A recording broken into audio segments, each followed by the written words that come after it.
Hi viewers, అందరూ ఎలా ఉన్నారు? Welcome to my channel. ఇంకా మన ఛానల్ ఎవరైతే సబ్స్క్రైబ్ చేసుకోలేదో ప్లీజ్ డూ సబ్స్క్రైబ్. సమ్మర్ వచ్చేసింది, ఎండలు బాగా ఎక్కువ ఉన్నాయి. పిల్లలైతే తిండి తినడం మానేసి జ్యూస్లని డ్రింక్లని అంటున్నారు. ఇంకా తప్పక బనానా చాక్లెట్ మిల్క్ షేక్ చేశాను. ఎలా చేయాలో చూసేద్దాం.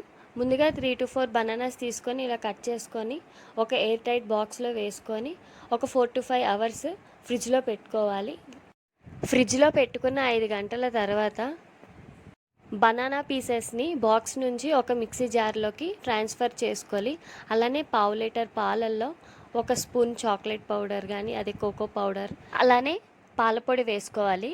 నేనైతే 5 రూపీస్ ప్యాకెట్స్ 3 ప్యాకెట్స్ వేశాను. ఇప్పుడు ఈ మిశ్రమాన్ని ఒక మిక్సీ జార్లో వేసుకొని అలానే వెనిలా ఎసెన్స్ 2 డ్రాప్స్ వేసుకొని మెత్తగా బ్లెండ్ చేసుకోవాలి. వీడియోలో చూస్తున్నట్టు మిల్క్ షేక్ అయితే రెడీ అయిపోయింది. చాలా సింపుల్, మీరు కూడా ట్రై చేయండి. ఇప్పుడు ఈ మిల్క్ షేక్ని ఒక బాక్స్లో వేసుకొని ఒక 1 to 2 అవర్స్ ఫ్రిడ్జ్లో పెట్టుకొని సర్వ్ చేసుకొని తాగితే అబ్బా, సమ్మర్ డ్రింక్ హైలైట్గా ఉంటుంది. అందుకు ఫ్రిడ్జ్లో అయితే పెట్టేస్తున్నా. ఇప్పుడైతే నా మేనల్లుడికి గ్లాస్లో సర్వ్ చేసి ఇచ్చాను. నచ్చిందంటూ తాగేశాడు. తర్వాత మా బుడ్డోడికి ఇచ్చాను. మా బుడ్డోడు ఎక్స్ప్రెషన్స్ చూసారా? అన్నం తినమంటే తింటగాని ఇలా జ్యూసులు డ్రింకులు అయితే మాత్రం వాడికి వాడే గ్లాస్ తెచ్చుకొని గ్లాస్లో సర్వ్ చేసుకొని తాగేస్తాడు. మీరు కూడా మీ పిల్లలకి ఇలా చేసి పెట్టండి, తప్పక నచ్చుతుంది. వాళ్ళు కూడా ఎంతో ఇష్టంగా తాగుతారు.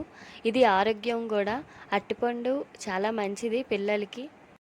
అరటిపండు తినడం ఇష్టం లేని పిల్లలకి ఇలా మిల్క్ షేక్లా చేసి పెట్టండి, తప్పక నచ్చుతుంది.